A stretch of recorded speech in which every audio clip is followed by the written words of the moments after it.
Good morning, everybody. How are we today? Welcome to this Thursday morning's Cat Chat. As you can see, I have a little helper here with me this morning.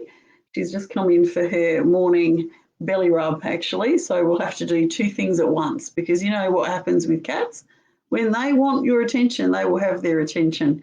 Now, I don't know if you can see it or not, but she's actually drooling at the moment and it's a bit disgusting, really, but that's okay. She's a very happy little cat. And in fact, that's what we're talking about today. She's off now to go and investigate other things. But what we're talking about today is actually being able to read cues about the mood of your cats. Now, one of the hardest things to learn as a skill is to really get to understand your cat's mood. And we have to be a little bit of like a detective in order to be able to really understand our cats. And unless you're actually dealing with lots of cats, it can actually take a fair bit to actually really hone those skills. So if you're a vet nurse or a vet or somebody that's around cats or a lot of different cats a lot of the time, you start to pick up on some of their body language and how to read it. But it's not a very easy thing to do. Now, I'm going to focus on the face and the head area today. And what I can tell you, though, is that you have to kind of read that with the entire body language. So perhaps in a few weeks' time, we might do the rest of the body. But today I just want to focus on the head and the face and that type of thing, because we can get a lot of information out of that. So let's start with the eyes. Now, cats often get bad rap. Now, let me just going to come across and get my notes up so I can see, so I don't forget anything. So cats often get a bit of a bad rap because of the expression of their face. Now, you've seen it, you know, cats sit there and they've got a particular expression and they don't sort of change that expression very much. And the reason that they don't do that is because they actually don't have the muscles that are in here in the eyebrows and in the forehead. Now, because they don't have that, it means that they don't actually have the ability to raise their eyebrows and move their eyebrows around. Now, from babies, we are taught that when we're looking at faces, that's how we actually recognise the expression within a face itself. So we have to actually take that out of our skill set when we're looking at cats and look at everything else that's going on. So it's a bit like looking at somebody who's just had Botox in their forehead. They literally cannot move their eyebrows to give that expression. So if they want to look angry, they can't do the angry face. If they want to look surprised, they can't lift their eyebrows to look surprised. All they can do is move some other things on their face, and we have to be really clued in to work out exactly what they're trying to tell us when they do that. So when it comes to mood within the eyes, you have to look at things like eye dilation. So if their eyes are quite dilated and open, so the pupil is very black, then that's going to be very different to when you can see a lot of the colour of the cat's eye. The dilation can often mean that they're scared, or sometimes if they're hunting something, their eyes will dilate as well because it lets lots of light in so that they can really focus on what they're looking at. And of course, if it's in a dark area, their eyes may be dilated for that purpose as well. If their eyes, like the actual eye themselves, not the eye pupil, but the eye itself is wide open, then that could mean that they're scared. It could mean that they're being interested again in what's actually going on around the place. And if you get a cat that looks at you with a nice soft eye and gives you just a nice little soft blink like that, you can try this with your cats at home. You can actually look at them and do this to them. If you look at them and you give them that little slow blink, they do it back to you. Often it's just telling you that they love you back. So it's a great way to actually tell your cats that you love them. Now, of course, not all cats want to see that, particularly scared cats. So if you can see the cat is scared, you actually don't want to look at them with wide-eyed open eyes, you actually want to look at them with very soft eyes, or you want to look away while you're coming closer into them, because that wide eye is quite threatening towards them. So we need to think of that nice soft blink as a hey, how you going? Nice to see you. I really like you type of indicator. Then we also have the sort of half slit eyes, where when they're angry, they will actually slit their eyes down, and that's going to tell us that they're not in a real good mood. They're either scared, or they are frightened, or they are angry. So that's what you're going to get from there. So we might not be able to see the eyebrows move, but we do have a lot of good clues in that eye area if we're actually looking for them. Now, the next thing I'm going to talk about is their whiskers and their whisker pads, because we can actually tell a lot from watching their little faces, their little muzzles, and the nose and mouth area, as well as where the whiskers are actually positioned. So whiskers are very, very sensitive, and they're used for navigation, and they're used for spatial awareness, and they're also a mood indicator. Now, it's not just whiskers that come out of the side of their whisker pads on their little muzzles. They also have whiskers on their nose and on their chin and in other places as well. And these whiskers are actually quite deeply rooted. So you need to, and they're in very sensitive areas. There's a lot of nerves and blood vessels in those areas, so they're quite sensitive. So that's why cats don't like you to like play with their whiskers and things like that, because it is quite a sensitive area. So of course, because they're sensitive, never, ever, ever for any reason cut their whiskers, because it's not very nice for them at all. It's very uncomfortable. So when we're looking at whiskers and their whisker pads, if they're relaxed, they're not in tight and they're not out flaring, that's usually when they're going to see that they're relaxed.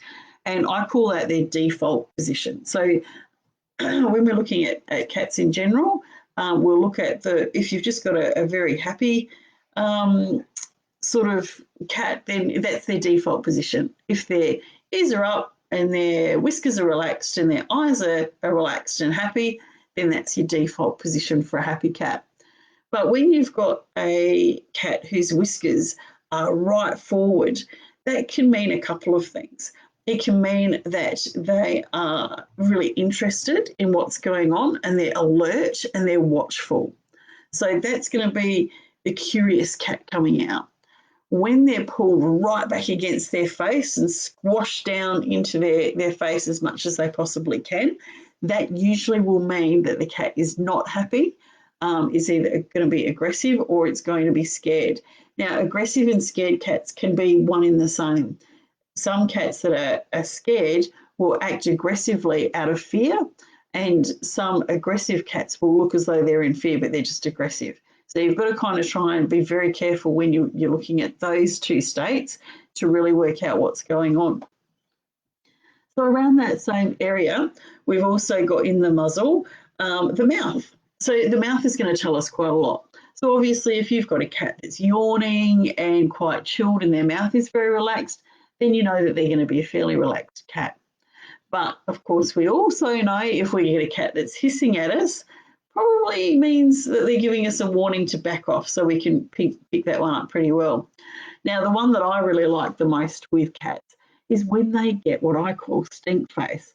And this is when they go up to something and they sniff it, and then they just drop their bottom mouth and they just do that, like, oh my goodness, what is that smell sort of look. So I like to call it stink face. It's actually called Flemening, F-L-E-H-M-E-N-I-N-G. You can go and look that one up if you like. It's actually something that they do quite often when they're smelling other cat smells. And sometimes they'll sort of just sit there and they look like their lips are just curled back a little bit, almost with an almost grimace look to their face, which, is definitely the stink face. They can also show displeasure or disgust with a slightly open mouth and no wrinkling in the nose as well. So that's another one to look out for. Now, finally, the last piece of the puzzle when it comes to the head area is the ears. Now, they might not have any muscles in the forehead, but they've got 32 muscles in each of their ears, which helps them with moving their ears around. And each of their ears can move 180 degrees. So there's quite a lot of movement in those ears, and it's also that they can use them for a number of different reasons. The thing that we can use our observation of their ears for, obviously, is again to have some idea of what their mood is. Now, their ears also help them keep on balance. So they have fluid in the ears just like humans do, but it's a much stronger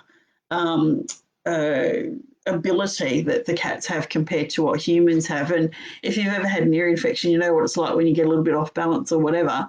So the ears genuinely help balance for everybody, but in cats even more so.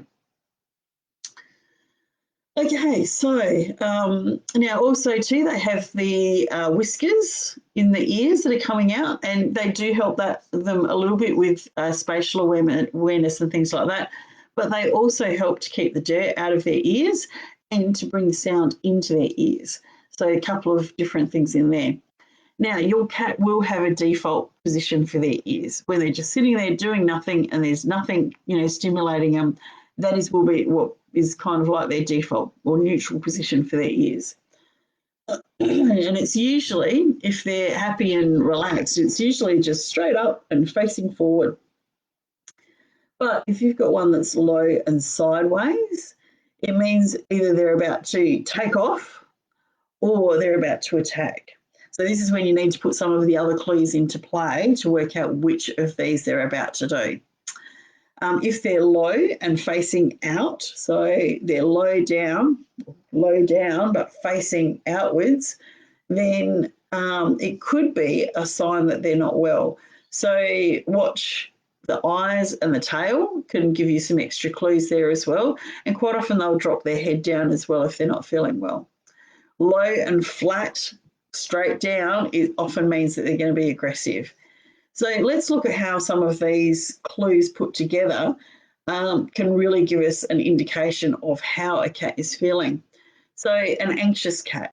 It's sometimes hard to tell whether a cat is anxious or scared or fearful or whatever. So there's different ways that we can look at that.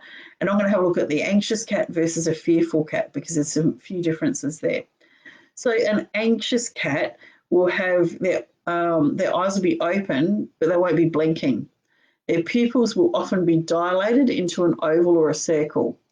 Their ears might move from their relaxed forward position to scan for more information. So you might find that they do a lot of twitching and moving around just to see what's going on if they're anxious.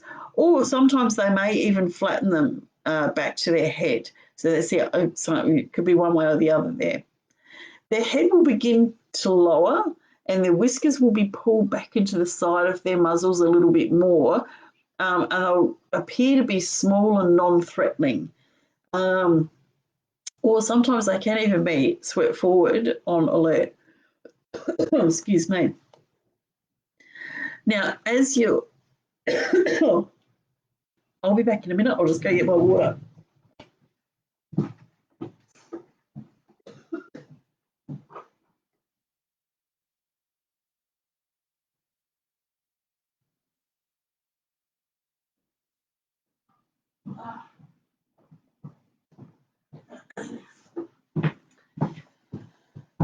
Oh, definitely talking too much when I need water because I'm running out of, I'm getting a bit of a cough here. Excuse me. So where was I? Okay, so we were talking about their ears twitching. Now their head may lower, their whiskers can pull back, try and keeping themselves nice and small. And as the anxiety increases, what can happen is the cat might actually start to cower down or their back might start to arch like they're preparing to run. Now, the cat tail is really important in this one. and their tail will either be still or just moving slowly side to side at the tip. So they're not moving the whole tail, it's just the tip that tends to move with anxiety. So if you put all those together, that will show you what an anxious cat can look like. Now, if you're looking for the difference between that and a fearful cat, quite often with a fearful cat, their ears will be flat against their head and they may lower their gaze as well. So with an anxious cat, they tend to be up a little bit more, and as they get more anxious, they might drop down a bit. But with a fearful cat, they will definitely have their head sort of as a lowered gaze and sort of angled up. They may want to run away, or they may stand, or they may crouch very still.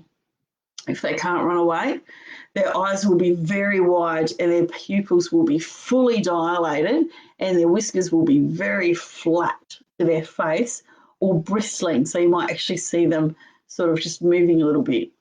They may hiss or spit at a close threat, or growl or strike with their claws.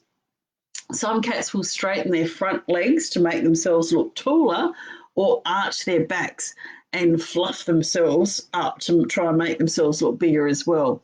And their tail may be held under their body, or it could also be slashing. So with your anxiety one, with the tail, you're looking at that little twitch on the end of the tail. With fearful cats, they tend to either slash or they'll hold the tail to their body. So putting all these different clues together can really help you to work out what's going on from a body language perspective. And it's something that can be very subtle as well. So you've got to be very, very much the detective, very much looking for the clues to try and piece it all together to see what sort of mood your cat's in. Now, one thing that I often get asked is, I'll be patting my cat and then all of a sudden it'll bite me, and I don't understand why. And you kind of got to watch for the eyes to change for it to happen. But what can happen with some cats is they get a thing called overstimulation. Now, what overstimulation means is exactly that. They actually get overwhelmed by stimulation. So not all patting, or not all cats want to be patted all the time. And they can actually have almost like a little meltdown. So they'll be patting and patting and patting, and they just get so overwhelmed by everything that they have a meltdown, and they'll either bite or show you that they don't want that to happen anymore. And a lot of humans don't understand that, sometimes, just because it feels good for so long, eventually you've got to stop. You can't keep doing that same thing over and over. And if you see that you've got a cat that's like that, the worst thing you can possibly do is actually tell them off for biting you, because that is even worse. So we need to look for signs. We need to look, what is it that they're going to show us if they're about to do this. Now, first, they'll start to get a little bit restless. Then the cat's tail might start to twitch a little bit. Then the cat's ears will start to turn back or flick back and forth a little. And the one that I often will say to really look for is when you're patting them, if you see their skin start to ripple. And if you've ever seen a cat's skin ripple, you can tell. When you're patting a cat, normally nothing happens. If you pat a cat and you see all of their fur moving, like a ripple down their body, that's showing that they're getting stimulated, and just be careful you don't overdo it. Now, the other thing is if the cat turns or moves their head towards your hand while you're patting it, and you've got all those other signs, then you're really starting to get to that overstimulation position.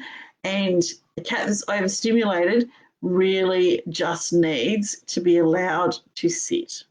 So stop playing with them, stop patting them, stop doing what you're doing, just let them sit for a minute until they calm down again, so you don't have that meltdown that they can have.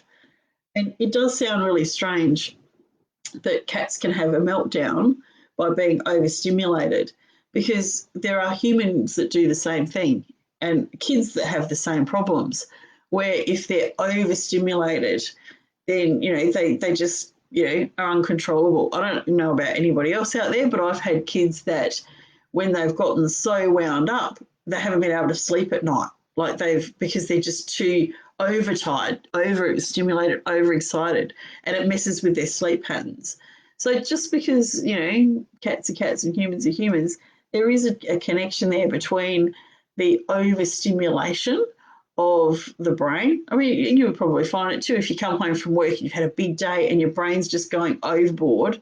It's very easy for something to push you over the edge into a meltdown position.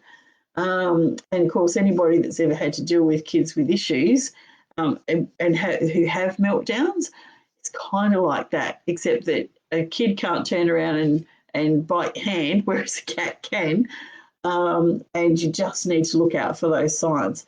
So restlessness, the cat's tail beginning to twitch, the ears turning back or flicking back and forth, the skin rippling, or the cat turning to have a go at you and bite you is all really good things to look for to see when that's going to happen.